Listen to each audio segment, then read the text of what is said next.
pas de souci. Bonsoir, bienvenue sur Zouk Télévision pour cette nouvelle émission Le Kiosque qui démarre un petit peu tardivement pour ceux qui nous regardent sur Facebook. Cependant, pour ceux qui nous regardent vendredi soir à 20h sur Zouk Télévision, tout va bien. L'émission sera diffusée à 20h et les autres le vendredi, le samedi, le dimanche. Il n'y a pas de souci. Voilà, donc ce soir, Raphaël Séminor avec nous. Bonsoir Raphaël. Eh bien, bonsoir Mano, bonsoir aux amis qui sont sur le plateau. Toujours heureux de vous retrouver, bien entendu. Très bien. Je sais que tu es adjoint au maire de Fort-de-France. Bien donc, entendu. logiquement, j'aurais dû dire bonsoir monsieur le maire. Le maire n'étant pas là, c'est toi qui fais office de maire. Je crois que c'est ça le protocole. C'est des remarques que je subis bien souvent. Les gens m'appellent monsieur le maire. Et ma radio, attention, dans combien de pannes de mettre ça bien. Michel, bonsoir et bienvenue. Bonsoir à toutes et à tous.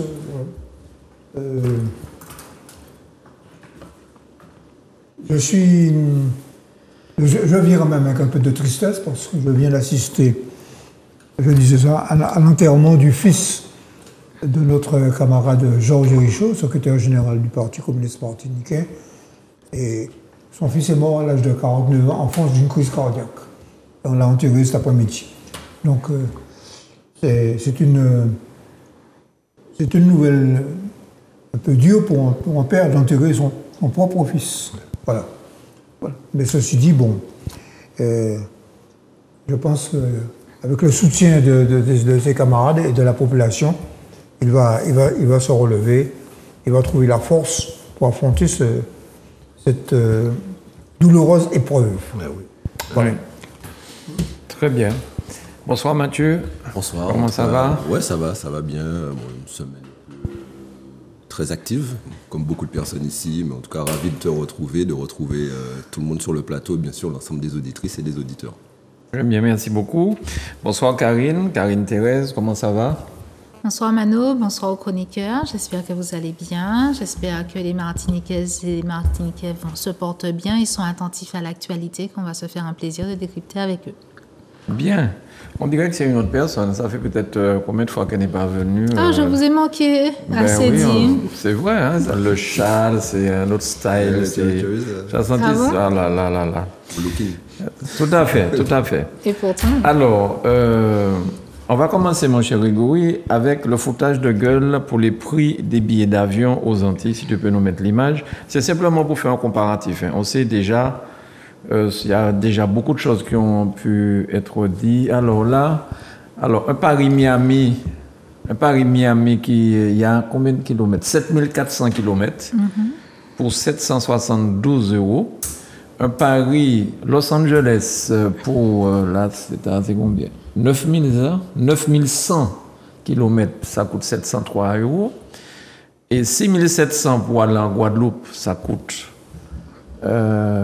combien? 1000 et quelques €, je ne vois pas tous les chiffres. 1080 €, non? 1080. Comme c'est en rouge, c'est difficile. Ça qui est en rouge, c'est difficile à lire. 1080. Et un Paris-Martinique, 1100, me semble-t-il, et quelque chose derrière. Donc on sait qu'on a déjà dit ça sempiternellement, mais ça fait mal quand même. Ça fait mal de voir comment c'est plus facile d'aller à New York, d'aller à Miami, d'aller à Los Angeles, d'aller au Japon. Et nous, à la Martinique, nous sommes pénalisés. Pour tu sais en France, nous l'aller. Mais nos enfants sont en classe en France. Comment ça, Chip? Pas de 300 000 Martiniquais. Comment ça, Michel? Mais toi-même, tu as fait des études en France? Non? Moi, je crois qu'il faut que... J'ai fait mes études en France il y a 25-30 ans. Je parle de ce qui se passe aujourd'hui en Martinique en 2025. Mais oui, mais il y a des gens qui ont besoin de faire leurs études en France. En 2025, je ne nie pas le fait qu'il faut aller en France de temps en temps. Mais cette manie de vouloir, quand on prend l'avion, aller toujours de l'autre côté. C'est ce que je critique. Et cette manière de ne pas changer notre vision du monde. Voilà. Je ne suis pas vraiment d'accord. Moi, je pense que la vision que l'on a du monde est tout à fait évolutive. Les gens ont beaucoup voyagé entre-temps, enfin avant le Covid en tout cas. Et c'est en voyageant qu'on se rend compte de l'accessibilité à la mobilité. C'est en voyageant que l'on se rend compte de la différence de rapport qualité-prix pour nos destinations et d'autres destinations. Je vais parler de ma propre expérience. Par exemple, j'ai été en Asie avant le Covid. Pour moins cher qu'un billet Fort-de-France-Paris, j'ai parcouru presque 17 000 kilomètres. Et j'avais l'impression d'être en première classe alors que j'étais en classe économique. Ah. Donc, le rapport qualité-prix, les prestations qui sont proposées, on sait que dans tous les avions, il y a des Antillais. On sait que de toute façon, les Antillais se décarcassent parce qu'ils vivent sur des îles, parce qu'ils ont l'habitude avec les contraintes et parce qu'ils sont conciliants avec les contraintes, parce qu'ils ont toujours baigné dedans. Donc, même quand il y a une longue période, presque 10 ans, où les prix des billets, quelle que soit la destination, ont baissé. Donc après, à partir des années 2011-2012 par là, il y avait une baisse des prix des billets. Bon, après, avec le Covid, ça c'était compliqué. Et ben en fait, toutes les destinations étaient en baisse, à l'exception de nos destinations. Donc, il faut quand même replacer les choses. Alors, n'en déplaise à certains, bon, on est toujours en France, on est toujours une dépendance de la France, mais il y a une continuité qui doit se faire, il y a une accessibilité à la mobilité qui doit se faire, ça fait partie des devoirs de la France de garantir notre mobilité parce que nous sommes enclavés par la mer. Pour les Corses, ils ont réussi à trouver des dispositifs d'aide à la mobilité. C'est vrai que la Corse est plus près de la France qu'autre chose, mais que ce soit pour la France, que ce soit même entre la Martinique et la Guadeloupe, pour regarder les prix des billets. Tu parlais de la France tout à l'heure, Michel, mais même pour aller en Guyane, c'est exorbitant, c'est irrationnel. Donc, on appuie sur ce que les gens sont prêts à payer pour voyager et non sur la valeur réelle du voyage. Et c'est là que le bas blesse, en fait. Parce qu'on n'a pas les mêmes moyens que les autres, par exemple, les autres Français de l'Hexagone. Non, là où, effectivement, bon, pour la nécessité de se déplacer, il ne faut pas oublier que souvent, dans nos territoires, on a une nécessité, une obligation de se déplacer. Pour différentes raisons, on a beaucoup d'enfants qui font leurs études et qui doivent regagner leur famille ou partir pour faire leurs études. On l'a dit, on a un souci, beaucoup de personnes, quand on sait qu'il y a très peu de spécialistes. Ici, quand on parle de spécialistes, souvent, que ce soit pour plusieurs spécialités, il y a 2 fois moins de médecins ici que dans l'Hexagone, notamment cardiologues, pédiatres, etc. Ce sont des chiffres officiels. Donc souvent, pour obtenir un rendez-vous, on obtient un rendez-vous plus vite en Hexagone, malheureusement, qu'ici. Donc ça arrive souvent, donc on est obligé de se déplacer. Et c'est vrai que les coûts sont excessifs. Les coûts sont excessifs pour différentes raisons. Il ne faut pas oublier qu'il n'y a pas longtemps, plusieurs compagnies aériennes qui desservent nos territoires étaient condamnées pour entente illicite. Il ne faut pas oublier ça. Ils ont eu de très fortes amendes, même si certains ont porté réclamation et ne sont pas d'accord. Donc, ce qui fait que, en tout cas, ils ont été condamnés pour entente illicite. Et c'est vrai que les prix sont excessifs. Ces prix qui vont augmenter encore parce qu'il ne faut pas oublier que le gouvernement a mis en place la taxe solidarité. Donc, ça sera 40 € en plus qu'on va devoir payer. Même s'ils disent que ceux qui bénéficient de la DOM, etc., il y aura une aide, mais on ne voit pas encore cette aide de venir ni comment elle sera mise en place, mais n'empêche qu'en plus, tout le monde ne bénéficie pas de la DOM pour pouvoir se déplacer. Donc, c'est l'ensemble des Martiniquais qui ont déjà vu les prix, parce que les compagnies aériennes ont déjà mis, depuis mars, ont mis en place cette augmentation des prix et des tarifs. Et les compagnies aériennes justifient ça comment? En disant que c'est parce qu'il y a moins de personnes qui voyagent sur nos liaisons, il y a plus de personnes qui vont vers Miami, etc. C'est plus simple d'équilibrer. Mais la réalité qu'il y a aussi, c'est la réalité de monopole qui est mise en place. C'est tout. Oui. Raphaël. Pour ce qui me concerne, je dis exactement ce que vient de dire Mathieu. Il y a 2 éléments qui peuvent expliquer les prix, qui peuvent former les prix. C'est le marché. Ça veut dire le nombre de personnes voyageant. Nous savons très bien ça ne peut pas être retenu parce que comme nous sommes captifs sur notre île, évidemment, nous avons besoin d'aller surtout à Paris, contrairement à ce qu'on pourrait penser, mais c'est surtout à Paris parce que nous avons des liens qui sont extrêmement forts avec la France. Nous avons des enfants qui font des études, ou bien nous-mêmes nous faisons des études. Nous devons y aller pour des raisons médicales, pour des raisons de sport, et puis pour voir nos familles, évidemment, et j'en passe, c'est des meilleurs. Donc nous y allons souvent. La preuve, c'est qu'il y a 4 gros porteurs par jour ici en Martinique qui vont et viennent entre la France et la Martinique sur les 6700 ou 800 km. Le deuxième élément, c'est la concurrence. Il y a 3 compagnies qui sont ici, c'est-à-dire il y a Corsair, Air Caraïbes et Air France.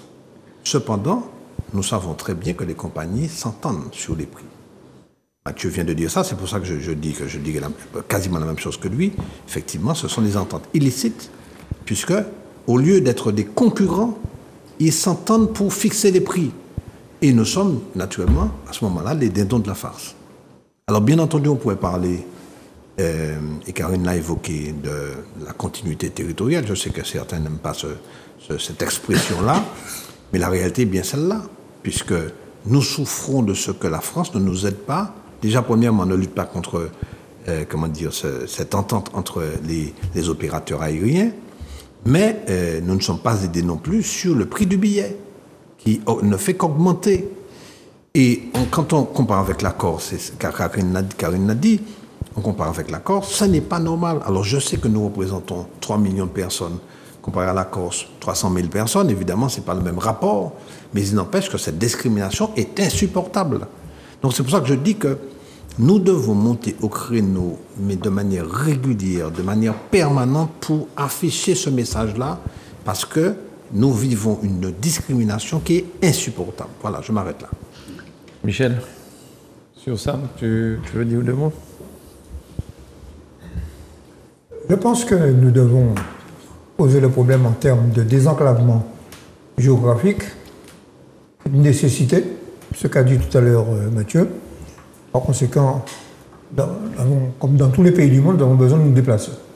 Bon. Maintenant, en ce qui concerne l'entente sur les prix, il y a de nombreuses enquêtes qui ont été menées. Bon. Moi, je demande que, de nouveau, il faut faire le point. Y a-t-il, oui ou non, entre les 3 compagnies que tu as citées, une entente sur les prix?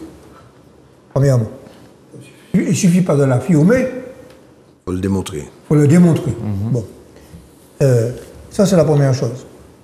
La deuxième chose... Ça c'est le travail de ton ancien travail. Bon, moi, j'ai participé à des enquêtes. Son ancienne administration. Sur ton ancienne administration. J'ai participé, je ne veux pas révéler, j'ai participé aussi à des enquêtes sur le problème du prix des billets d'avion. Bon.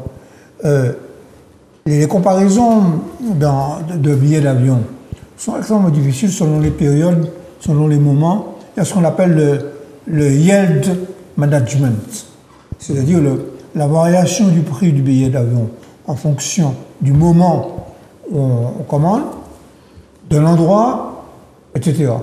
Bon. Il est certain que, et c'est un système il y a une organisation internationale de l'aviation qui régule ce système-là. Bon. Donc, moi, je crois que c'est... Et puis, on a étendu quand même, malgré, il faut quand même dire les choses, c'est que depuis 3 ans, 4 ans, on a élargi le système de l'ADOM. C'est-à-dire, on a augmenté le nombre de personnes, on a diminué les critères d'éligibilité à l'ADOM. Bon, moi je crois que dans un premier temps, pour élargir ça, c'est-à-dire faire que un plus grand nombre d'étudiants, de gens qui sont... Tu as parlé de gens qui doivent voyager pour des raisons médicales. Mais oui. Bon. La sécurité sociale, etc. Bon, moi-même, d'ailleurs, il y a 1 an, j'ai été obligé de partir pour des raisons... De santé. De santé pour la vue. Bon, par conséquent, je sais ce que ça m'a coûté. Bon, par conséquent, je crois que c'est ça qu'il faut faire. Maintenant, la comparaison entre les billets d'avion entre Paris, Fort-de-France et Paris, Los Angeles, tu as annoncé quand même une raison qui est importante, c'est que ce ne sont pas des marchés qui sont comparables. Ce ne sont pas des marchés comparables. Dans Paris, Los Angeles, ce sont des millions de voyageurs, Ici, c'est des milliers. Bon, c'est-à-dire que... Donc, voilà. Voilà ce qu'on peut dire, mais je pense que il faut reprendre les enquêtes. Il faut reprendre les enquêtes sur la possibilité d'entente illicite entre les compagnies qui font régulièrement le transport transatlantique. Hein? Bon, c'est celles-là qui sont importantes. Pas les comment on appelle ces compagnies qui font des coups de temps en temps. Bien sûr. Oui. Alors, moi, ce que je voudrais dire, c'est à la Martinique, j'ai entendu par une femme députée, une femme sénatrice, dire qu'elles vont se battre à mort pour diminuer ce problème de billets d'avion. J'ai entendu ça. Tu parles, ouais. J'ai entendu ça, 2 femmes, l'une députée, l'autre sénatrice. 6 mois plus tard, il n'y a toujours rien eu. Hein. On paye toujours aussi cher. Et tu as soulevé un problème, c'est quand tu vas dans ce sont des parlementaires, ce ne sont pas les gens au gouvernement. Ah oui, bien sûr. Mais non, mais c'est le gouvernement, d'accord, mais encore faudrait-il qu'on les titille. Mais ils le font. Ah, ils le font. Non, mais tu sais, il faut quand même rendre à César ce qui revient à César. Un député, un sénateur, il proteste, il fait des projets de loi, il pose des questions, il interroge, il fait des lettres au ministre, et la décision, c'est le gouvernement. Oui. Bon. Bien. Et alors, Karine, tout à l'heure, a évoqué quelque chose, c'est dans certains avions, là, justement, des fois, on les appelle des bétaillères. Pour pouvoir voyager, quand on a une taille une assez grande taille, assez costaud, on passe 8 heures de calvaire dans certains avions. Donc, bon, en réalité, tu es obligé de voyager pour ce qui te concerne en classe affaires. Mais malheureusement, non, mon ami. Quand je voyage en classe... intermédiaire au moins.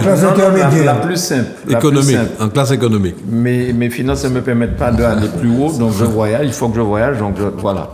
Et je trouve... Oui. Mais je pouvais par raccourci ou par contre. Je pouvais par raccourci. On va mettre 87, ça ne va pas descendre. Ça va pas descendre. Donc, moi, je trouve quand même qu'il faut dire ça aussi. Les gars mettent trop de sièges dans les avions. Oui. Parce que dans une autre compagnie, sur un autre circuit... Ou même sur la même compagnie, mais avec d'autres destinations. Avec d'autres destinations, effectivement.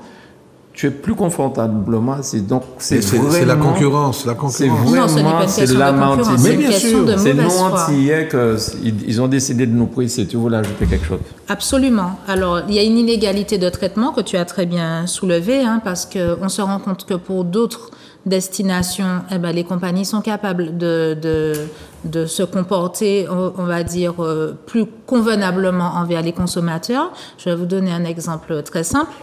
Pour le moment, je ne parle que de l'inégalité de traitement. Hein. La distance entre la Martinique et la Guadeloupe est comparable à peu de choses près au saut de puce qu'il faut faire entre la Réunion et l'île Maurice. Faire Réunion, l'île Maurice, ça coûte entre 4 et 5 fois moins cher que de faire Martinique-Guadeloupe ou Guadeloupe-Martinique, peu importe. Pourquoi les gens comprennent bien la Réunion et l'île Maurice, ce sont des départements français? Alors, la Réunion, c'est un département français. L'île Maurice a été française, mais ne l'est plus. Ah, l'île Maurice. L'île Maurice. Pas mal, ouais. Oui, j'ai pensé à... Oui. Tu pensais à Mayotte?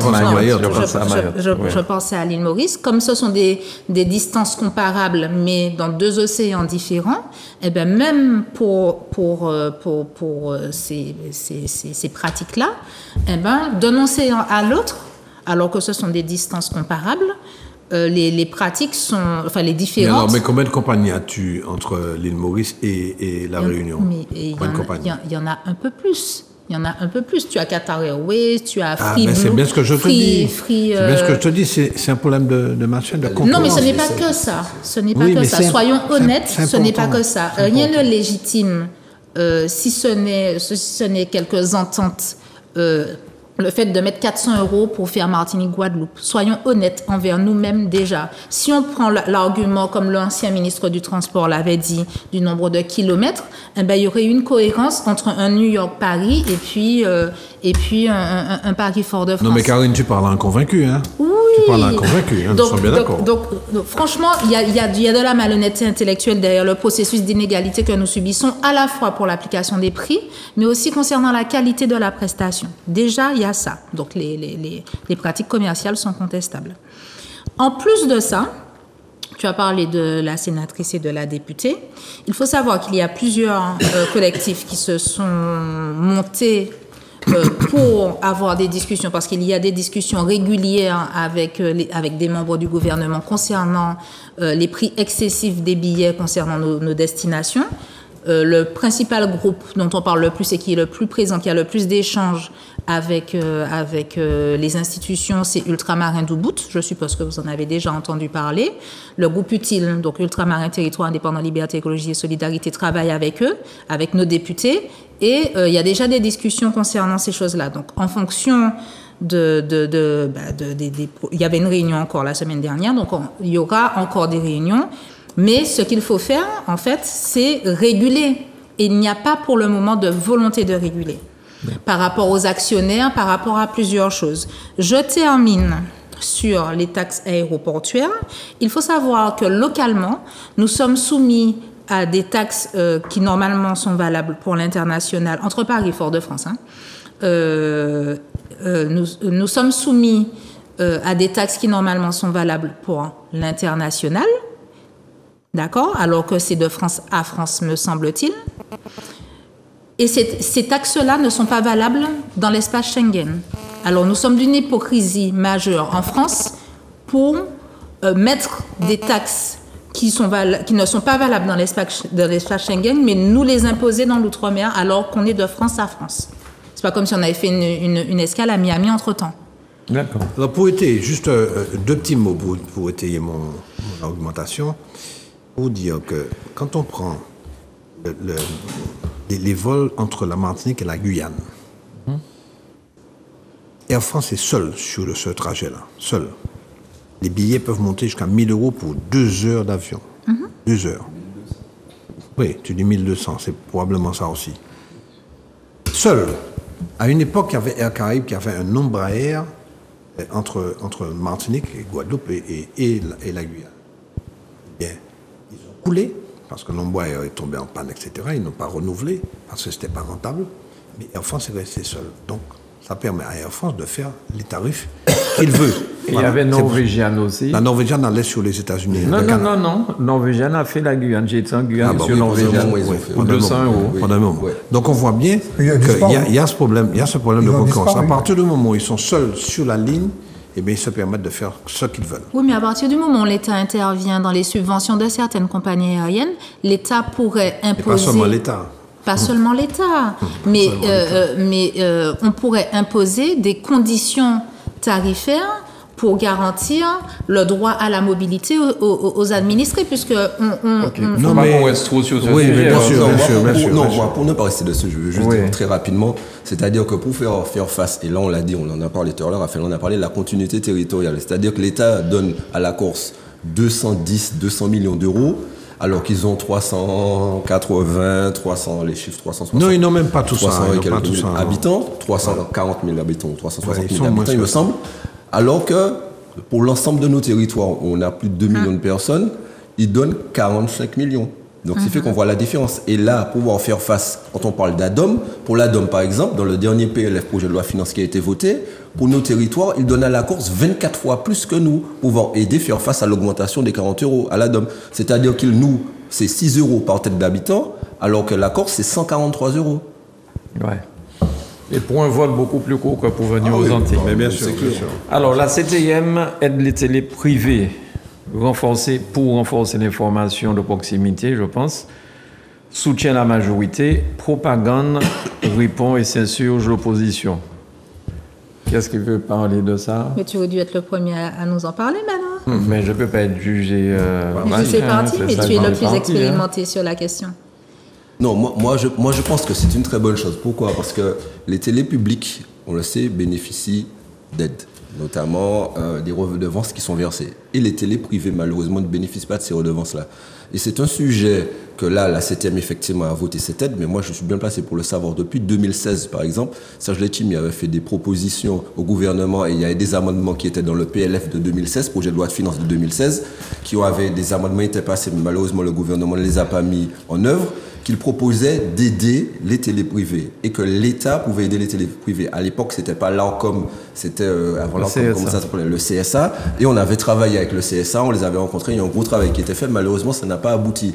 Et quand on connaît la situation du tissu économique martiniquais, au fait que les télés privées qui vivent essentiellement de la pub, il y a de moins en moins de pubs. Et là, en ce moment, en plus, on est dans un tissu économique très difficile, que ce soit mondialement, que ce soit au niveau de l'hexagone national, mais aussi ici. C'est important de pouvoir permettre cette diversité de l'information et de pouvoir accompagner l'ensemble des télés privées, parce que c'est ce qui est fait. C'est l'ensemble des télés privées martiniquaises qui sont accompagnées, qui apportent autre chose. D'ailleurs, cette émission démontre très bien le travail qui est fait et qui est mis en place par ces télés, mais c'est que ce soit en matière culturelle, ce sont des télés de proximité qui aident, qui accompagnent l'ensemble des associations en matière environnementale, dans tous les domaines qui mettent en avant la culture et notre patrimoine martiniquais qui a tendance à disparaître sur ces grandes télés nationales. Karine ? Eh bien, écoute, il faut rappeler aux téléspectateurs qu'auparavant, il y avait la taxe audiovisuelle qui permettait à l'État de concentrer, de générer des revenus pour pouvoir financer les médias et pas que les télés. Il y avait la presse, il y avait les télévisions, il y avait les radios, etc. En supprimant... Puisque tu parles des radios, pardon, puisque tu parles des radios, lorsque en 81, Mitterrand, à son élection, a permis que les radios apparaissent, Radio libre, les radios libres, il faut savoir que ces radios-là, jusqu'à maintenant, touchent de l'argent de l'État. Elles doivent être des radios associatives. Elles ont un certain quota de publicité à ne pas dépasser, un certain chiffre d'affaires, tout ça. Et elles bénéficient chaque année. Alors, je connais, et je ne veux pas citer de nom, mais des radios libres ici qui diffusent, qui mettent des CD, qui mettent des choses comme ça, et puis il n'y a rien d'autre que ça, et ils touchent grâce à l'État. Moi, je me pose la question, pourquoi l'État français, je ne parle même pas de la CTM ou la région, pourquoi l'État français ne fait pas la même chose pour les télévisions? C'est ça le gros problème. Pour les télévisions privées. Bien sûr, privé. Quant à la chaîne nationale RFO, enfin Martinique la première aujourd'hui, à un moment, Nicolas Sarkozy était président et il avait dit qu'il fallait arrêter la publicité sur les chaînes. C'est ça, sur les chaînes publiques. Les chaînes publiques. Oui, c'est ça. Pour permettre aux chaînes privées, effectivement, de bénéficier de cette publicité au-delà de 20 heures. Hein, c'était ça, au-delà de 20 heures. Mais ce serait quand même ça déjà. Il y a eu un tollé sur ça. Ouais. Et puis après, ça, il n'était plus président. Et bien, ça a été oublié. Mais tant télé que radio, Mais concernant ce qui nous intéresse là, sur la Martinique et la CTM, moi, je dis que il y a des télévisions, en plus, un dernier mot sur la France, des télévisions privées associatives qui touchent, je ne veux même pas dire le chiffre, qui travaillent avec les régions françaises et qui touchent un pactole. Exactement. Un pactole. Et ces départements-là sont contents d'avoir ces télés-là. Donc, le problème qu'il y a là-dedans, ce qui nous préoccupe aujourd'hui, c'est que on a lancé ce que j'entends un petit peu partout sur les Facebook, un petit peu partout, c'est pour masquer d'autres choses. Parce que moi, je vais pas dire grand-chose là-dessus puisque je veux pas animer et puis voilà. Mais quand même, je pense que celui qui parle de ça aurait pu penser, il va se reconnaître.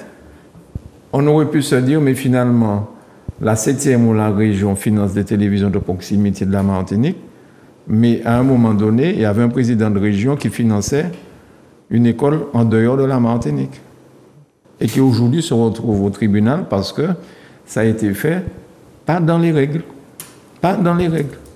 Donc voilà, c'est ce que je voulais dire. Donc, avant de lancer ce genre de choses-là sur les gens, pour masquer la réalité.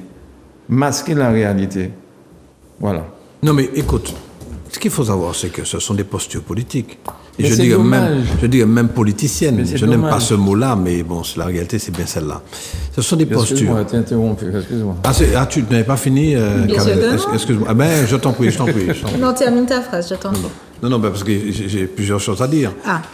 Donc, je préfère que tu continues, comme ça, je vais prendre après. D'accord. Alors, je faisais un petit rappel à nos téléspectateurs et auditeurs sur le fait que la taxe audiovisuelle servait à avoir des recettes pour financer la presse, les médias, les radios. Mais la répartition des subventions était cadrée, était véritablement cadrée. On a fait comprendre à la population française qu'on lui faisait la grâce de la taxe audiovisuelle, alors qu'on continue à subventionner, mais de manière moins cadrée, les médias, que ce soit la presse, que ce soit les médias audiovisuels ou les radios. Et donc, il y a une forme de trafic d'influence, d'autant plus que beaucoup de médias sont détenus par des milliardaires, et donc... Pas ici, quand même. Non, pas ici. Mais comme d'habitude, je commence large pour définir le contexte. Et ensuite, parce que le trafic d'influence et le trafic d'opinion, c'est valable là-bas, c'est valable ici, hein, quand on regarde bien. Sinon, il n'y aurait pas d'hommes d'affaires, entre guillemets, qui investissent, ou d'hommes politiques qui investissent dans ce genre d'entreprise-là. Bon. Et par conséquent, quand on sait que 95% des médias en France sont détenus par des milliardaires, qu'ils définissent avec les chefs de rédaction les grandes orientations, les informations à transmettre et la façon dont elles doivent être transmises à des fins politiques et commerciales, il ne faut pas se leurrer sur la capacité à orienter le peuple vers des gens qui vont obéir à leurs exigences. Ça s'appelle de la dissonance cognitive. On agit sur des processus inconscients pour... Tu parles de quel média, là? CNews. Entre autres, ce qui est le plus choquant, ce sont les pratiques de Bolloré, mais oui, faut... de CNews, de BFM, mais il y en a bien d'autres. Il y en a bien d'autres. Et quand on sait que CNews appartient à Bolloré, Européen aussi. Européen aussi, mais on a... RTL. Ah, je ne savais pas pour RTL. Mais je sais qu'ils font des émissions ensemble. Canal+. Mais Canal+, ouais. Dis-moi qui te finance, je te dirai où tu veux aller. Et malheureusement, c'est comme ça que ça fonctionne. Quand des organismes publics financent quelque chose en général, que ce soit une association, que ce soit des médias, que ce soit des entreprises, que ce soit sous forme de subventions ou d'avantages ou autres, il faut se dire que de toute façon, il y aura un retour sur investissement. Et donc, c'est comme ça qu'on muselle. Ici, on n'est pas, on sent, enfin, moi, je parle en mon nom. Tu ne m'as jamais imposé de limite. Personne ici ne m'a jamais imposé de limite en matière de droit d'expression. Cependant, ce n'est pas le cas partout. Et donc, on définit les limites des informations à diffuser. On oriente le discernement des téléspectateurs et des auditeurs. Et malheureusement, c'est triste à dire, hein, ça ne va pas arranger ce que je suis en train de dire là, ça ne va pas arranger beaucoup, mais c'est une réalité. Et c'est comme ça qu'on droitise la France, c'est comme ça qu'on pointe du doigt des gens qui sont victimes de la crise. On les pointe comme responsables de crise, et puis les gens qui sont au pôle décisionnel ne sont pas inquiétés. Donc, il y a ces pratiques-là, il y a le lobbying qu'il y a derrière, et moi, je tiens à transmettre cette nécessité-là de la part de chaque personne, que ce soit martiniquaise ou pas, que ce soit ici ou ailleurs. Quand vous voyez une information, posez-vous la question de est-ce que ça a été mis en scène? Pourquoi est-ce que c'est diffusé comme ça? Pourquoi est-ce que c'est orienté comme ça? Et qu'est-ce qu'il faut retenir de cette information-là? Qu'est-ce que ça révèle derrière? Tu finis sur ce que tu voulais dire? Oui. Ce que je veux dire, c'est que il faut qu'on soit très prudent sur l'utilisation des médias. Pourquoi? Parce que les médias sont considérés comme étant le quatrième pouvoir. Donc ça veut dire que c'est un véritable pouvoir par rapport au pouvoir politique. Donc il faut qu'on fasse attention à l'utilisation parce que les médias sont là pour informer et éduquer. Parce que c'est ça. Si on n'est pas conscient de ça, on laisse courir. Parce qu'aujourd'hui, pour ne parler que de la France, tous les médias sont détenus par des industriels. Alors, nous citions tout à l'heure un certain nombre de noms. Bernard Arnault, qui est l'homme le plus riche de France, qui détient plusieurs médias, la presse, la télévision, etc. Nous avons Xavier Niel, qui a Le Monde, qui a... Le France-Antilles. Libération, France-Antilles, bien entendu. N'est-ce pas? Nous avons Bouygues en France. Il a fui. Il a fui, oui, bien sûr, c'est industriel, fui. Bolloré, qui est le plus dangereux, parce qu'il a Canal+, et puis il a BFM TV, il a... Canal Satellite. Oui, j'ai des canals. Donc, ça veut dire que ces personnes-là, comme les médias sont chargés d'informer et d'éduquer, on peut se dire qu'à partir du moment où c'est biaisé et qu'ils maîtrisent la ligne éditoriale de ces médias-là, ils sont en mesure, effectivement, d'orienter l'opinion publique et donc de faire en sorte que cette opinion vote dans un sens ou dans un autre.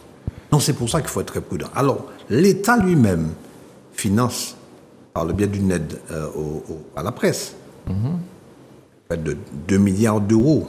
Hein. Les journaux papier sont financés. Oui, sont financés, 2 milliards d'euros. Cependant, il faut savoir que nous avons affaire à des journalistes qui parfois sont assez indépendants par rapport au pouvoir en place. Je prends un exemple. Sarkozy, en 2016. Ce sont les journaux qui ont effectivement dénoncé l'affaire libyenne, c'est-à-dire le financement de la campagne électorale de Sarkozy. C'est eux qui ont... Et puis, vous avez des journaux qui sont indépendants. Nouvel Obs, Mediapart, enfin je cite ces deux-là, mais il y en a d'autres. Marianne, ce sont les trois. Bon, Marianne. Bon. Les Échos ne sont plus si indépendants que ça. Donc ça veut dire... C'est assez marrant. Vous ne citez pas l'humanité. Et l'humanité. Bien entendu. L'humanité. Excuse-nous, Michel. Votre esprit est formaté. Tu as bien raison. Non, c'est pas vrai. Si tu savais comment nous sommes proches, tu ne dirais pas ça. L'humanité, nous sommes bien entendu. respectueux de l'humanité. Mais absolument. Parce qu'il faut des médias indépendants comme ça pour effectivement éviter les fake news et éviter... À l'époque, ils étaient 4. Mais la seule presse vraiment indépendante de maintenant et qui peut se permettre de faire du journalisme d'investigation et qui est très menacée, c'est Mediapart. Mais oui, bien sûr. On attaque même Mediapart en disant que Mediapart ne serait pas si indépendant que ça. Donc c'est pour dire combien les médias indépendants dérangent le pouvoir politique en place de manière générale, qu'il soit de gauche ou de droite. Donc, pour revenir au financement des télévisions en Martinique par la CTM, puisque c'est ça le sujet, je veux dire, plutôt que de voir...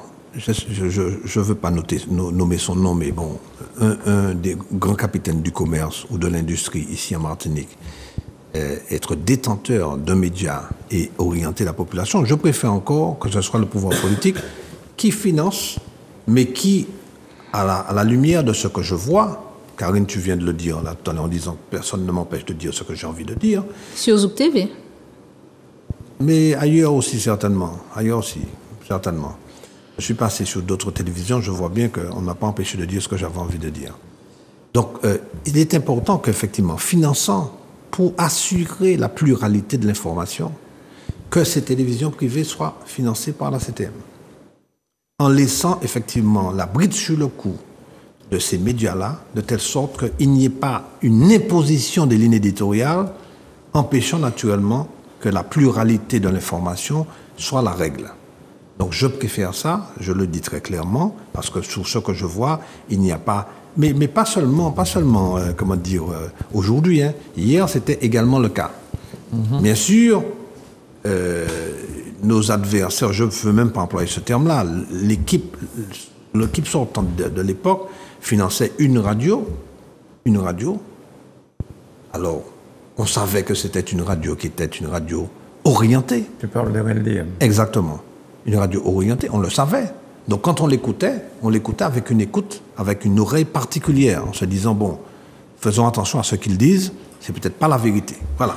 Mais si, quand on a un média généraliste, on peut se poser la question, est-ce que c'est du lard ou du cochon? Voilà. Michel? Bon, je ne vais pas reprendre ce qui a été dit sur la presse en général, la concentration. C'est une loi, excusez, hein, depuis 1866, l'apparition du manifeste du Parti communiste, nous savons que c'est une loi du capitalisme, de la concentration des moyens d'information. Par conséquent, ce à quoi nous assistons en France, mais aussi aux États-Unis, bon, Fox News a été au service de Trump. Bon, il y a quelques télévisions qui ont relativement été indépendantes, CNN, par exemple. Bon, mais en France aujourd'hui, non seulement il y a une concentration des médias entre auxquels le commun, et cette concentration va au sein de médias qui orientent l'opinion vers l'extrême droite.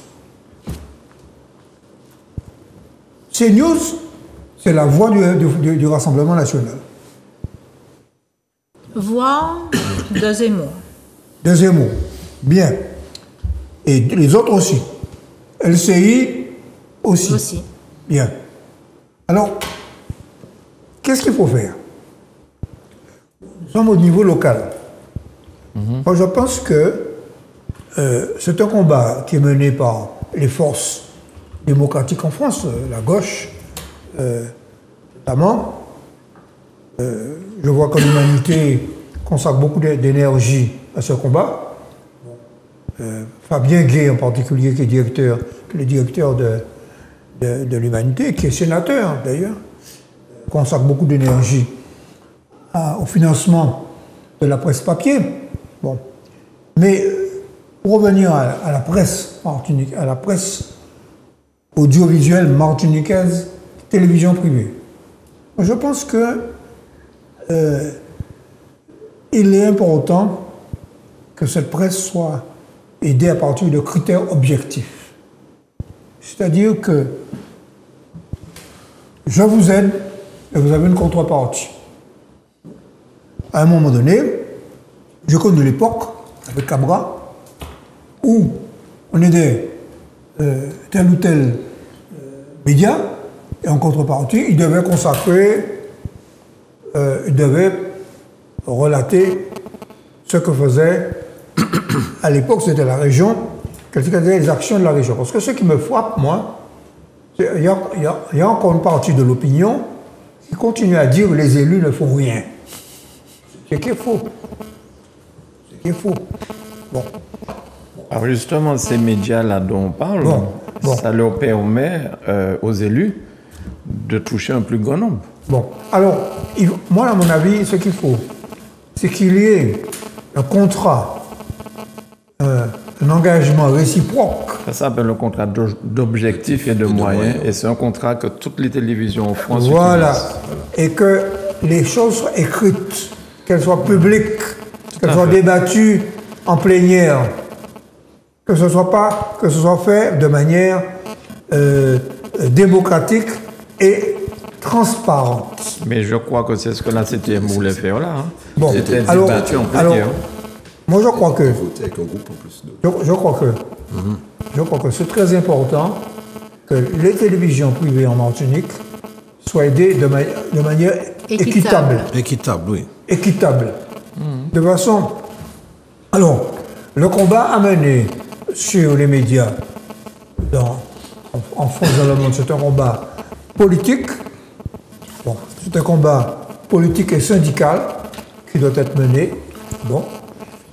Alors, je peux vous dire que, en ce qui concerne celui que j'ai l'honneur de diriger, Justice. Oui. Bon. Tu as les annonces légales. La semaine prochaine, nous allons fêter les 105 ans, 105 105 ans d'existence de la création de justice, et c'est un combat que nous menons régulièrement. Alors, mais ceci dit,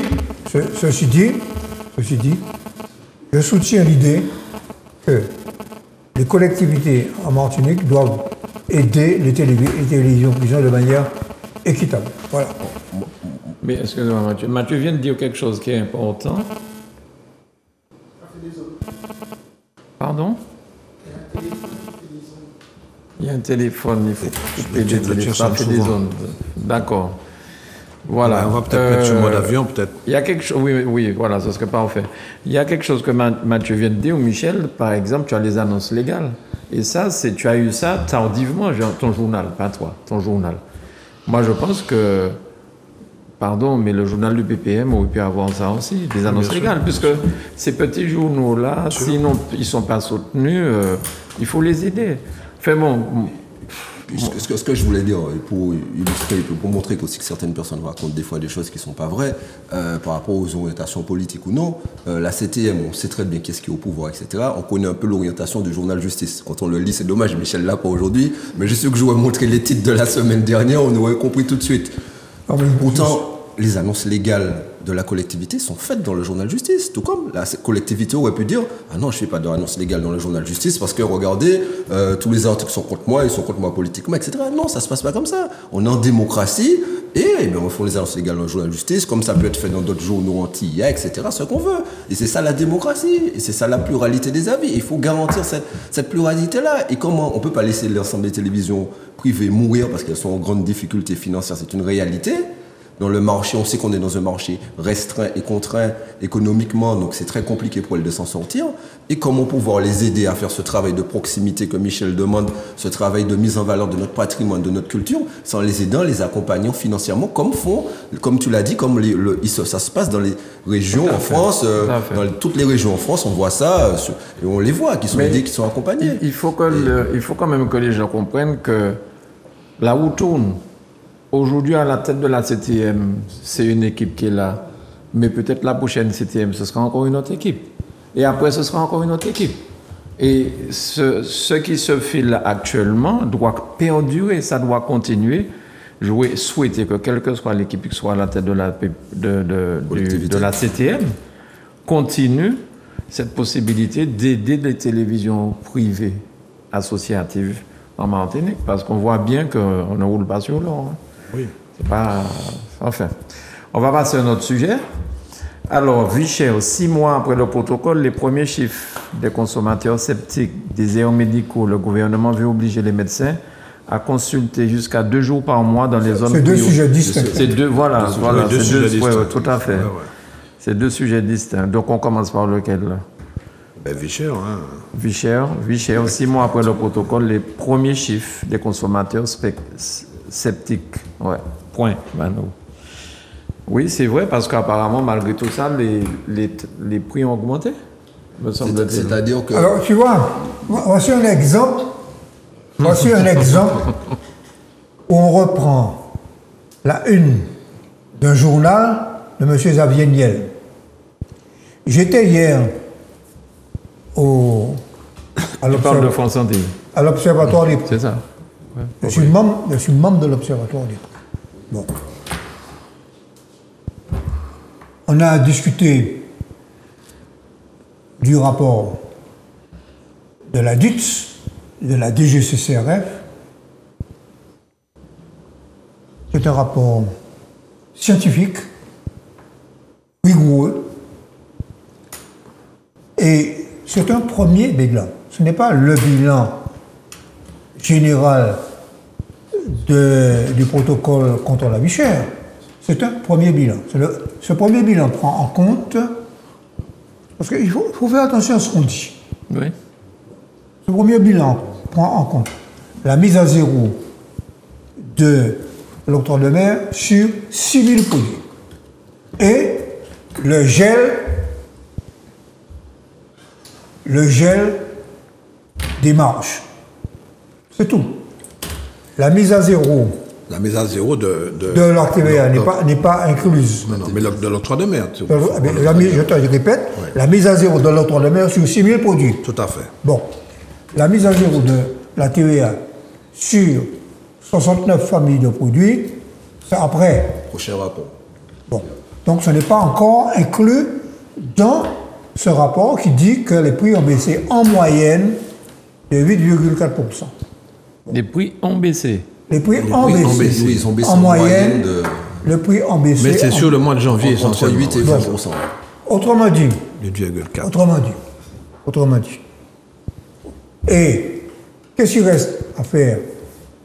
Il reste à faire la baisse de la TVA, qui a été votée par le gouvernement et avec un arrêté ministériel qu'il a pris. Il reste à faire la prise en compte des frais d'approche. 12 millions d'euros. Bon, ce sur quoi le gouvernement, lors des débats à l'Assemblée nationale et au Sénat, a botté en touche. Et il reste à prendre en compte la tarification export des fournisseurs qui travaillent avec l'outre-mer. Ce qui est de la négociation de la part de l'État avec ses fournisseurs. Donc, ce n'est qu'une première étape. Bien. Alors. Donc, pour l'instant, tu es satisfait? Pour l'instant? Pour l'instant. Non, je n'ai pas dit que je suis satisfait. Je viens de te dire que c'est une première étape. Eh bien oui. Mais ça va dans le bon sens. Non. Ah bon? Non. Non, parce que. Non, je fais attention à ce que. Je dis que dans une première étape, par rapport aux prix pratiqués antérieurement, le travail fait par la DGCCRF a été un travail sérieux et scientifique qui est d'abord vérifié que sur les 6 mois précédents janvier, il n'y a pas eu d'augmentation. Ça aurait été une supercherie si on annonce une baisse en janvier et puis dans les mois qui précédaient, on augmente les prix pour ensuite les baisser, pour faire apparaître une baisse. Mais il aurait été dit donc que les prix ont augmenté dans certaines presses. Bon, c'est alors, ce que tu voulais dans une certaine presse, c'est ce qu'on dit. D'accord. Bon, mais la presse en question, la presse en question dit les prix ont augmenté, mais quel Ouais. Quel produit? Bon. Non, mais c'est bon. Hein. Alors, non, mais moi, non, mais c'est bien d'attirer l'attention. Je vais ajouter autre chose. Je vais ajouter autre chose.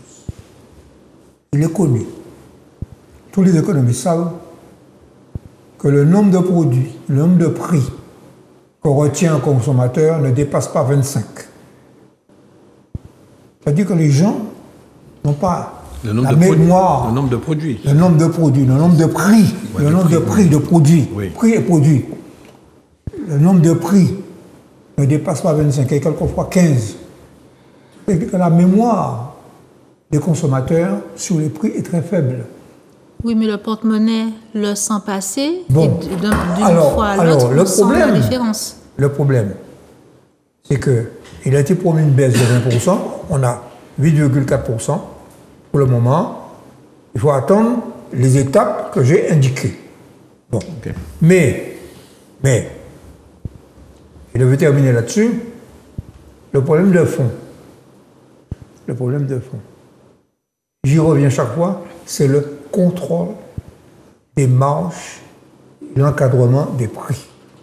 Et dans aucun des projets de loi, aussi bien celui de Mme Bellé, que celui de M. Lurel au Sénat, que celui de M. Valls au stade où on en est, personne ne dit ce qu'il faut. Il faut qu'il y ait une analyse de la formation des prix et un encadrement des marges. Voilà. Mathieu? Non, moi ce que je peux dire pour pas répéter ce qu'a dit Michel, mais juste pour faire rajouter autre chose, c'est vrai que ça a été fait sur le mois de janvier, ça a été fait dans les 3 principales plus gros signataires, en tout cas les plus grosses entreprises. Je ne vais pas citer leurs noms, mais bon, on sait lesquels, on les voit tous. Ceux qui sont les plus grands distributeurs, ceux qui ont les plus grands commerces. Donc ça a été fait. Et effectivement, ça n'a pas pu être fait parce qu'ils n'ont pas encore fait, mais la DGCRF le fera sur février, mars et avril. Donc, c'est vrai qu'il y a une moyenne de baisse entre 8 et 20% selon le rapport. Et moi, je fais confiance quand même aux gens qui font leur travail correctement à ce niveau-là. Donc, après, c'est vrai que la population, des fois, dit qu'il y a un ressenti, des fois, qui est différent. Mais après, comme l'a dit Michel, ça dépend quel produit, ce qu'on regarde. Parce que c'est fait sur 6 000 produits quand même. Et à ce niveau-là, pour pouvoir répondre à ça et à cette attente-là, la collectivité territoriale de Martinique a prévu et est en train de lancer un appel à projet pour permettre à des associations, etc., ceux qui veulent, de pouvoir aller contrôler. Comme ça, ils auront vraiment le sentiment que ça ne vient pas que des chiffres qui viennent pour certains, des annonces, c'est l'État, machin, ils mentira contre n'importe quoi, mais ça va leur permettre de pouvoir vérifier, de contrôler aussi.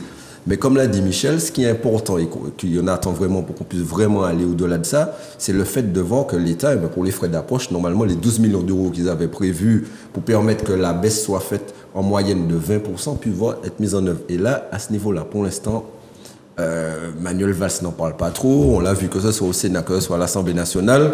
Ils sont un petit peu en train de botter en touche en disant qu'ils font des études dessus toujours. Les derniers échanges qu'on a eu avec eux, c'est qu'ils étudient, ils regardent juridiquement comment mettre ça en place, etc., avec l'armateur, avec tout le monde. Mais pour l'instant, on n'a pas de réponse à ce niveau-là. Donc, après, il y a autre chose que certaines personnes connaissent, qu'il ne faut pas oublier, c'est qu'on est tributaire aussi de ce qui se passe mondialement. Mondialement, le cacao a pris 300%. Mondialement. Donc, ce qui fait que plus encore, il y a autre chose, jus d'orange, etc., ce qu'on veut. Donc, on voit bien que mondialement, ces produits augmentent. Donc, quand un produit va augmenter mondialement, malheureusement, ça anéantit des fois aussi la baisse. Et les gens peuvent avoir le sentiment qu'il y a des augmentations à ce niveau-là, mais c'est parce que mondialement, les prix augmentent. On parle de grippe aviaire, etc., dans certains endroits, ce qu'on veut. On a vu, mais il y avait une augmentation du prix du poulet, malheureusement. Et là, à ce niveau-là, il faut qu'on fasse attention. Et entre janvier et février, il y a des négociations avec les industriels. Entre janvier et mars, les noix de cajou et les cacahuètes ont flambé mondialement aussi. Et entre janvier et mars, il y a les négociations avec les industriels, l'ensemble des industriels. Heureusement que par rapport aux annonces, à ce qui était prévu, il y a beaucoup de prix qui ont pu être maintenus. Mais il y en a nécessairement qui vont augmenter. Le prix des céréales, etc., il y a des prix qui vont augmenter. Donc à ce niveau-là, on a de quoi être inquiet. Par contre, j'en profite pour rappeler que, parce qu'à l'heure où on parle actuellement, et même à l'heure peut-être qu'on sera diffusé l'émission, on voit qu'il y a un blocage à ce niveau-là au sein de la collectivité territoriale par l'association le Air Prague. Moi, je tiens à dire que je ne suis pas d'accord avec les méthodes et les fonctionnements de ce qui se passe. Beaucoup de personnes ont pu voir sur les réseaux sociaux le fait qu'on fasse des éloges funèbres, qu'on vienne avec des gerbes, qu'on dépose, etc. Il y a des élus qui ont été menacés, il y a des agents qui ont été menacés aussi en allant sur leur lieu de travail. Et j'estime que ces choses-là ne doivent pas se passer en Martinique, que nous sommes dans un pays démocratique et qu'on n'appelle pas à la démission d'un élu comme ça, etc. Et tout doit se faire dans le dialogue et dans la discussion. Moi, je suis pour le dialogue, pour la discussion, que ce soit dans le monde de l'entreprise, dans les conflits sociaux qu'on peut trouver, etc. Et qu'on puisse aboutir. Parce que je considère que c'est dans le dialogue et dans la discussion qu'on peut aboutir et trouver des solutions et que ça ne doit pas passer par des menaces et par des injonctions de qui que ce soit, surtout quand des élus ont été élus démocratiquement. Très bien. Tu veux bien parler, non? Si. J'ai un peu froid, mais bon, c'est pas grave, je vais gérer mes devoirs correctement. Par rapport à ce que Michel disait tout à l'heure, moi j'ai soulevé des inégalités sur plusieurs sujets, notamment les billets d'avion, mais je vais me permettre de soulever le sujet de l'inflation, qui est toujours plus forte chez nous que dans l'Hexagone, qui est toujours plus forte chez nous que dans le reste du monde. Et puis, même si... non, pas du tout. Dans la globalité, l'inflation est plus importante chez nous. Non, faut pas dire des choses comme ça. Écoute, moi je me permets de le dire. L'inflation en Martinique n'est pas plus élevée que dans le reste du monde, c'est pas vrai ça.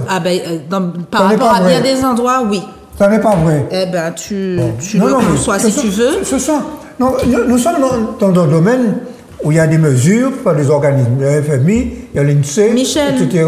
Il y a Eurostat. Je vais prendre l'exemple des yaourts. Non, il ne faut pas dire. On est les premiers consommateurs de yaourts au monde. Tu as déjà vu un pack de 16 yaourts vendus 12 € ailleurs qu'en Martinique? Si ce n'est dans le désert, soyons cohérents. D'accord? Bon. Donc, l'inflation. Dominus vobiscum. Espiritu Santo. Espiritu Santo. Oui, fais la fête et puis manger toujours. Fais la fête et puis manger toujours.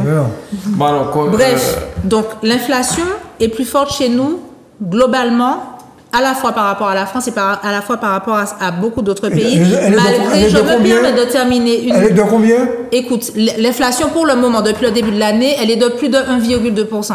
D'accord? Bon, merci. Michel, sur je termine. Non, pas sur un an. Sur un an. Depuis le début de l'année. Non. Bien. De toute Je façon, termine. Ce combat de chiffres-là, vous allez porter les prochains trucs de... Oui, absolument, je n'y manquerai pas. De l'INSEE, comme ça on pourra comparer. Je n'y manquerai pas. C'est à partir de données fausses qu'on fait des opinions.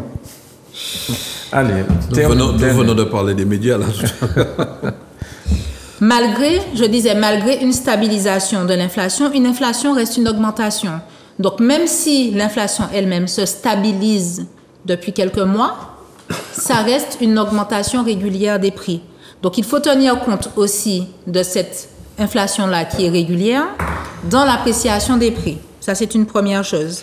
Et puis, on parle beaucoup des taxes, on parle beaucoup des engagements de l'État et de la CTM concernant le BQP, mais jusqu'à maintenant, les contraintes et le cadrage que l'on est censé faire des pratiques de la grande distribution ne sont pas encore au rendez-vous. Donc, il faut quand même mettre en place un certain nombre de mesures pour cadrer le fait de structurer les prix, pour vérifier les marges avant et arrière et pour garantir des pratiques commerciales plus saines pour que les gens puissent, en travaillant, en ayant des revenus, puissent accéder au moins au fait de pouvoir se nourrir correctement et dignement. Nous sommes d'accord là-dessus. Merci Michel. Non, mais nous sommes d'accord nous sommes d'accord sur le fait qu'il faut lutter contre la vie chère. Donc, ce que j'essaie de dire, d'expliquer, c'est que le problème n'est pas aussi simple que certains. Mais c'est ce que j'essaie de dire, bon, Michel. Par conséquent, parce qu'on s'est orienté vers les mesures de la CTM, mais on n'a pas axé le débat sur les pratiques de la grande distribution. Nous devons nous appuyer sur des constatations scientifiques et le travail qui a été fait, je vais le dire, par mes ex-collègues de la DGCCRF, a été un travail rigoureusement scientifique. Ils ont pris la précaution. Je donne 2 exemples. De vérifier que les prix n'ont pas augmenté pendant les 6 mois qui ont précédé, y compris la période, la date du protocole. Ils ont pris la précaution de voir que ça n'a pas augmenté par rapport au mois de janvier 2025. Deuxièmement, ils ont tenu compte des prix avec promotion et sans promotion. Parce que si on compare un prix avec promotion avec un prix sans promotion, on peut amplifier la baisse, ou l'inverse. Donc ils ont fait un travail. Elle va terminer parce qu'il faut aussi qu'ils ils ont fait un travail scientifique, et c'est ce travail scientifique que nous devons continuer à faire de façon à baser notre lutte contre la vie chère sur des données sérieuses. Parce que, effectivement, la question n'est pas terminée. Il faut absolument continuer à faire baisser les prix. Il faut continuer à encadrer, je suis d'accord avec toi, pour encadrer les prix des produits les plus courants, pour les fixer, comme ça a été fait à une époque, pour fixer le prix de l'huile, pour fixer le prix du riz, pour fixer le prix des pâtes alimentaires, pour fixer le prix des sardines, pour fixer... Il faut en arriver là. Finir parce que l'heure avance, puisqu'on a pris du retard. Il faut que c'est... Non, mais je profite de l'occasion pour dire des choses, parce que sur ce sujet-là, j'ai été outré de la une de France Antilles. Ils n'ont même pas eu le temps d'avoir eu le document, 19 pages de courbes, de tableaux. Ils n'ont même pas eu le temps de voir ça, ils ont titré que les prix n'ont pas baissé. Bien. Tu finis sur Graine, ensuite ce sera en fait. Oui, alors je vais terminer sur le fait qu'en absence de modalités de pratique commerciale et en absence de sanctions, eh ben, c'est la porte ouverte à toutes les fenêtres et donc logiquement, nous devrions avoir ces modalités-là qui sont sur papier des lois aussi pour cadrer, d'autant plus que peuvent être remises en question les traits intermédiaires qu'il y a entre le port du Havre et le port de Fort-de-France alors que le trajet est direct. Donc on peut se poser la question de la légitimité, pas de la légalité, mais de la légitimité d'avoir 13 intermédiaires qui chacun tire un pourcentage du prix du produit. Donc oui, ça pourrait permettre d'entrevoir une solution, premièrement. Et deuxièmement, je dis attention à la péréquation, parce que là où on voit un effort d'un côté, n'oublions pas que nous avons affaire à des personnes particulièrement gourmandes financièrement et que nous avons l'habitude des abus et qu'il y a aussi des prix qui ont augmenté, malgré le fait que certains prix aient baissé. Donc, Raphaël. Et baissé. Il y a des prix qui ont baissé, mais avec la péréquation, il y a aussi d'autres prix qui ont augmenté. Ça, c'est tout à fait vrai. Sauf que cet observatoire des prix, des marges et des revenus, hein, c'est comme ça que ça s'intitule, après cette étude et après ce travail scientifique qui a été fait, on constate qu'il y a une diminution de 8,4% en moyenne. Pour les produits du BQP. Pour les 6 000 produits. Le BQP, c'est 130. Oui, c'est 134. 134. Et bientôt plus. Et bientôt 250. Et donc, le problème, c'est que lorsque les prix diminuent de 8,4% en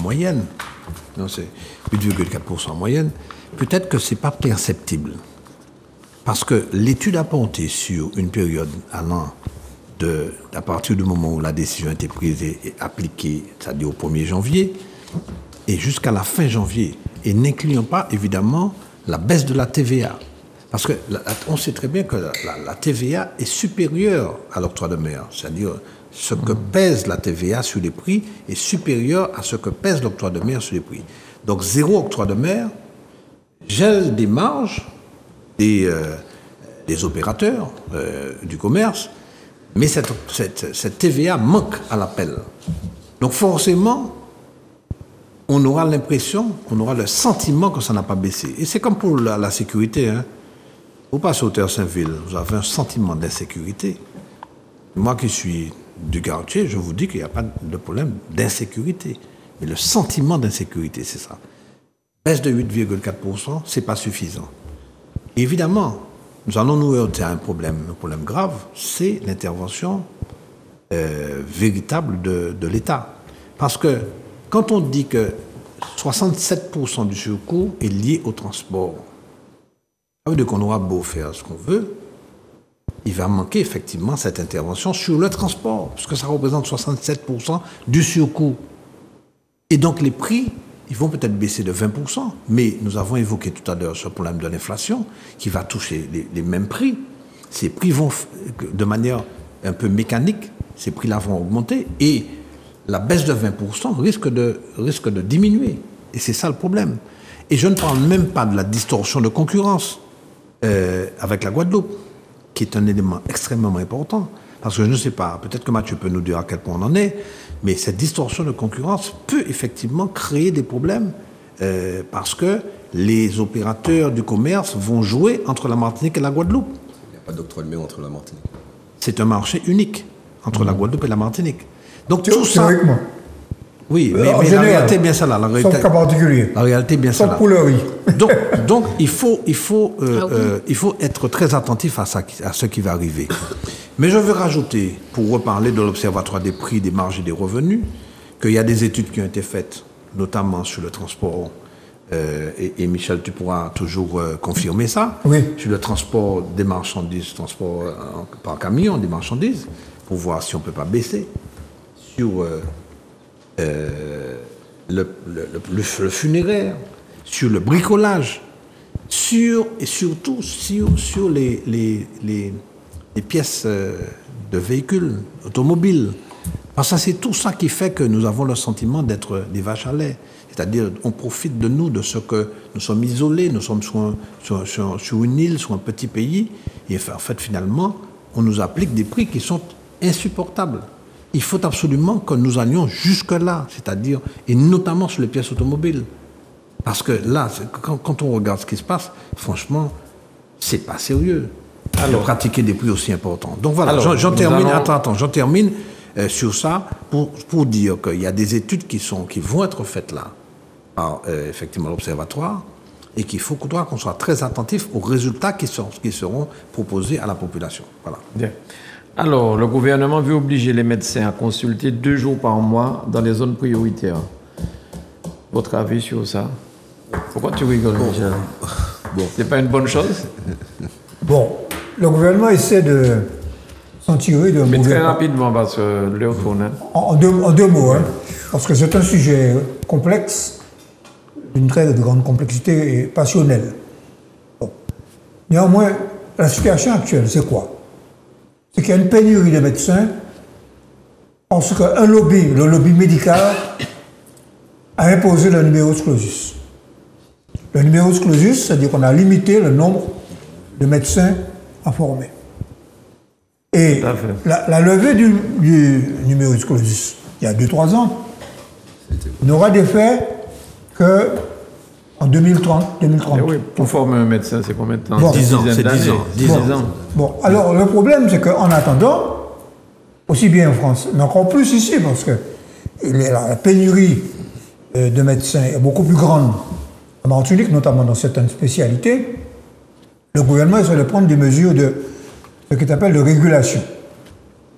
Ces mesures de régulation, ça consiste à demander aux médecins d'accepter de faire 2 jours de consultation par mois. Pas gratuite, hein?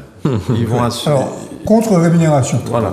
Contre rémunération. Et alors, lever de bouclier des lobbies médicaux. Réaction purement corporatiste.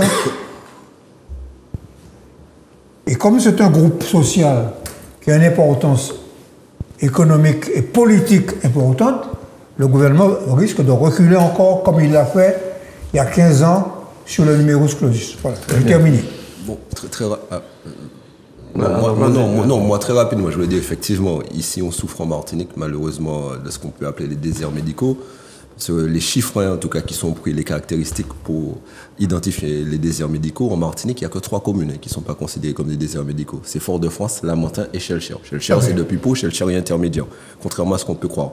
Et la différence entre la Martinique et l'Hexagone, les critères sont pris, c'est sur 100 000 habitants, c'est 54 médecins pour 100 000 habitants ici, en Martinique, et c'est 85 pour 100 000 habitants à l'Hexagone. Voilà. Donc une différence de près de 20 points.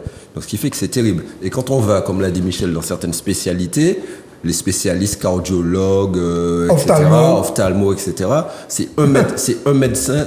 Il y a 2 fois moins de spécialistes ici en Martinique que dans l'Hexagone. Et en plus, il y a un autre chiffre qui est terrible, c'est-à-dire que la majorité de ces médecins ont plus de 65 ans. Donc, ce qui fait qu'on a une vraie difficulté de renouvellement et souvent ils doivent rester parce qu'il n'y a personne pour reprendre leur cabinet, etc. Donc, ce qui fait que nos territoires, vraiment, nous avons un double handicap sur nos territoires à ce niveau-là. Il faut trouver des solutions. Et la solution de fait que de demander aux médecins de faire 2 jours dans une zone prioritaire, c'est pas ce qui va régler le problème, en tout cas chez nous. Bien sûr. Alors, oui, mais je veux revenir sur le numerus clausus pour dire que c'est pas. Il y a le lobby des professionnels de santé, notamment les médecins, mais c'est surtout la sécurité sociale.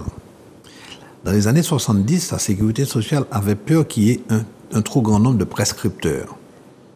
Il dit un nombre de médecins important, dit effectivement des prescriptions beaucoup plus importantes. Donc, et nous sommes face à un véritable enjeu de santé publique.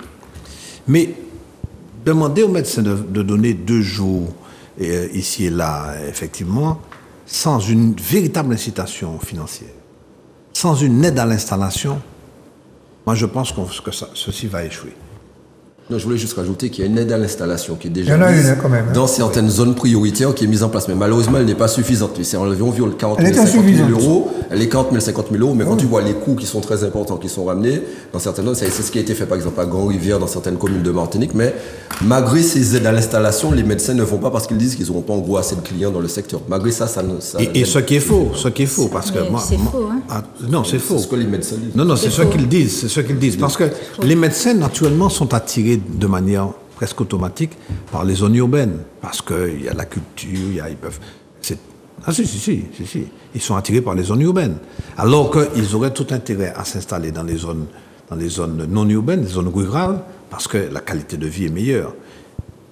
On a connu ça avec les pharmacies. Il y a plein de pharmacies qui se sont installées à Fort-de-France et qui ont périclité. Je connais j'ai beaucoup d'amis pharmaciens. Mais ceux qui sont allés s'installer, par exemple, au Gros-Morne ou à Basse-Pointe, ce sont des personnes qui ont effectivement une clientèle, une patientèle, intéressante. Et ce sont les notables de la commune. Et ce sont des notables de la commune, enfin, j'en connais notamment au Gros-Morne. Bon, voilà, je ne vais pas insister plus, puisque évidemment, il faut... Alors... La professionnelle de santé. Il va s'estimer. La professionnelle de santé que je suis et la présidente d'UTIL que je suis a plusieurs choses à évoquer. Premièrement, la fuite des compétences médicales françaises à l'étranger. Pourquoi? Parce que le diplôme d'État français, quel que soit qu'on soit médecin généraliste ou spécialiste, a énormément de valeur à l'extérieur de la France et a beaucoup de contraintes en France. Je m'explique. Les professionnels de santé, à savoir les prescripteurs, cotisent plus quand ils sont en France. Je ne parle pas des impôts. C'est-à-dire que quand on est prescripteur, on n'a pas le même ratio qu'un simple salarié qui cotise à la CGSS, à l'URSSAF, etc. Donc on cotise plus de manière mécanique. Donc on finance aussi le remboursement, etc. Je ne connais pas un seul professionnel de santé libéral qui travaille moins de 50 heures par semaine. Personnellement, je suis plus aux alentours des 80 qu'autre chose.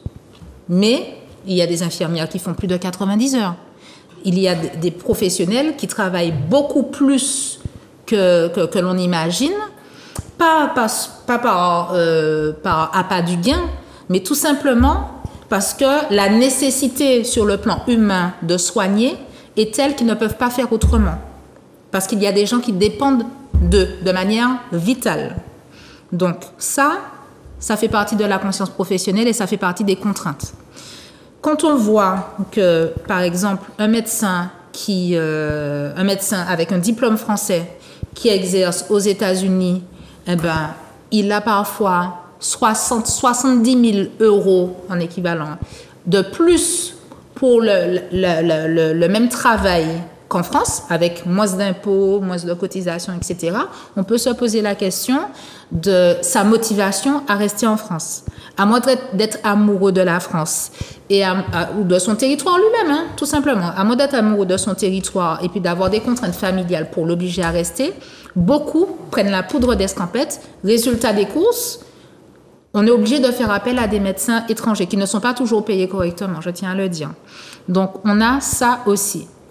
Et il y a des agences de recrutement de professionnels de santé, je l'avais dit à Serge Chimi lors de la table ronde, ces agences-là proposent des conditions, elles viennent recruter des professionnels de santé, y compris en Martinique, avec des conditions qui sont, on n'a pas les moyens de concurrencer ça. Quand on vient vous chercher, qu'on reconnaît vos compétences, qu'on vous propose un logement de fonction, du personnel, du secrétariat, tout ça, vous n'avez pas toutes ces choses-là à gérer. L'agence propose de trouver un poste à votre conjoint, de gérer la scolarisation de vos enfants dans un établissement où on parle français, que vous ayez un véhicule de fonction, etc., etc., et que vous gagnez un zéro en plus, franchement, ça va être compliqué de concurrencer ça. Donc, malheureusement, la France a aussi plombé l'attractivité qu'il y a autour de ces métiers-là. Et ça, je pense que je ne suis pas la seule à le dire. Donc, il y a une hypocrisie de l'État avec la fermeture des hôpitaux, avec l'accumulation des contraintes d'exercice, avec le poids administratif de tout ce que l'on a à faire, parce qu'on a de plus en plus d'administratifs à faire, puisqu'on fait faire des économies à l'État. Oui, c'est bien de faire des économies à l'État, mais hors de la France, ça n'existe pas. En tout cas, pas dans ces proportions-là. Donc, on pousse les professionnels de santé, et je vous rappelle, dont les diplômes ont plus de valeur hors de la France qu'en France, à regarder ailleurs. Donc, on valorise la fuite des cerveaux. Et puis, les moyens d'installation. Les moyens d'installation. Alors, très inégaux en fonction des territoires, en fonction des disciplines. Et malheureusement, dans l'outre-mer, on a énormément de contraintes parce que le matériel médical le plus volumineux, ça coûte très très cher à faire voyager.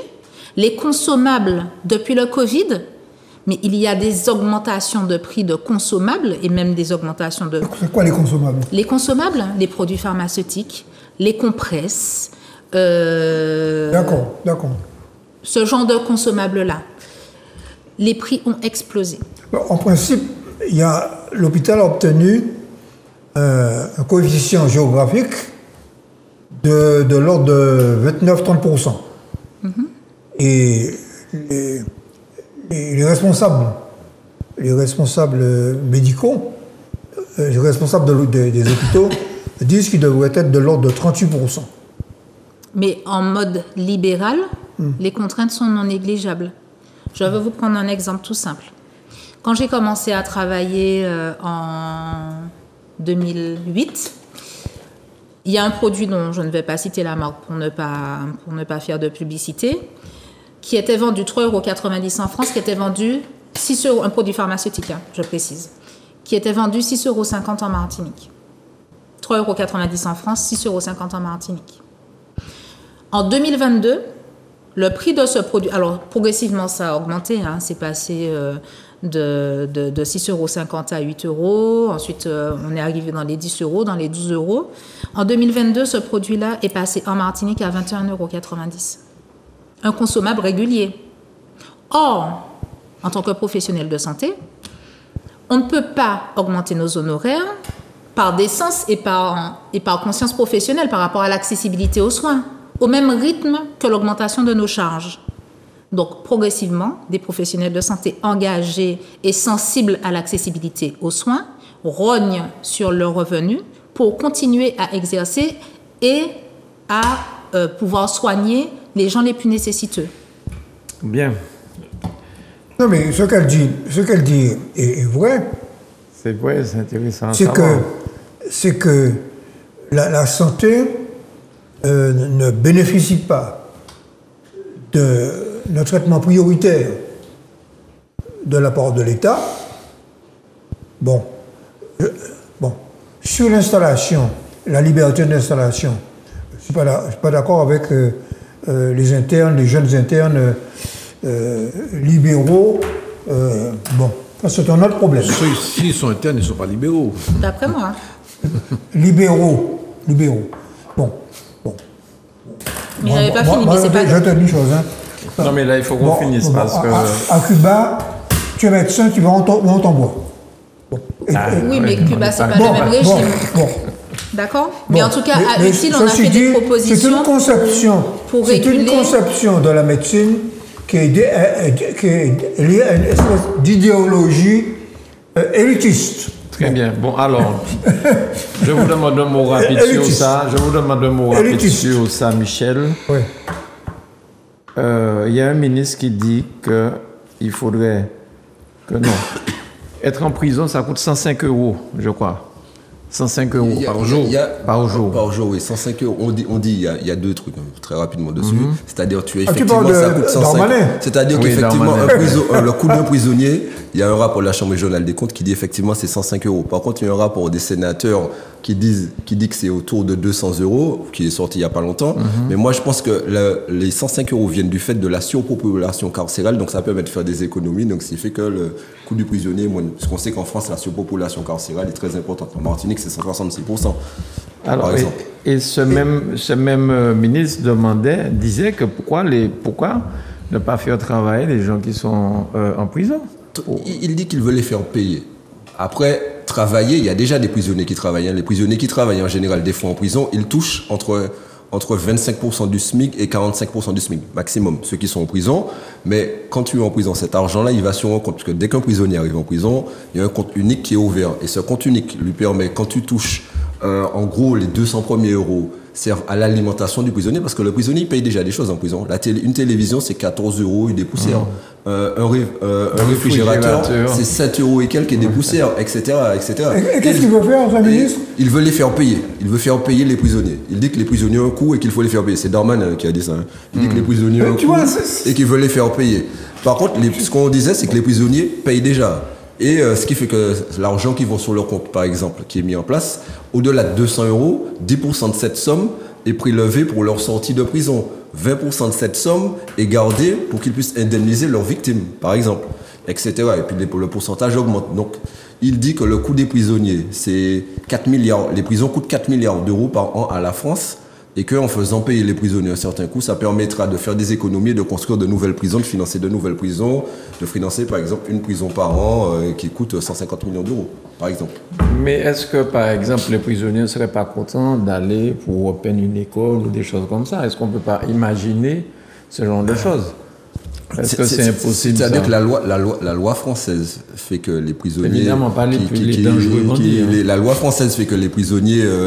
tout travail mérite rémunération, comme les prisonniers. C'est pour ça que je l'ai dit que c'est entre 20, 25% et 45% du SMIC qui touche. Donc il y a déjà des prisonniers qui travaillent en prison. Ici à la prison du COS, il y a des prisonniers qui travaillent. Hein, et qui travaillent notamment, qu'ils font... moi, pour avoir visité la prison à de multiples reprises, il y en a que j'ai vu qui construisent des fenêtres en aluminium, etc., et qui travaillent pour plusieurs sociétés qu'on retrouve en Martinique. Et ils sont rémunérés déjà à ce niveau-là. Hein. D'accord. Donc ce qui fait que ça existe déjà. Hein. 30% des prisonniers travaillent en France, hein, dans les prisons. 30% des prisonniers travaillent. Et donc, ce qui fait que, bon, c'est vrai qu'en 30%, il reste quand même 70% de marge, mais il y a quand même 30% des prisonniers qui travaillent, ce sont des chiffres nationaux. Donc c'est ton ministre favori, Darmanin, qui dit ça, Michel? Non, mais bon, alors, qu'il faille, dans le cadre de la rééducation, de la réinsertion, la prison doit préparer, une des missions de la prison, c'est de préparer la réinsertion de l'individu dans la société. Oui. Et que l'on utilise le travail comme un moyen de réinsertion dans une réinsertion future, oui. Mais l'idée que c'est uniquement pour des raisons financières, c'est ça qui me gêne. C'est cette manière de juger de tous les problèmes à l'aune de la finance.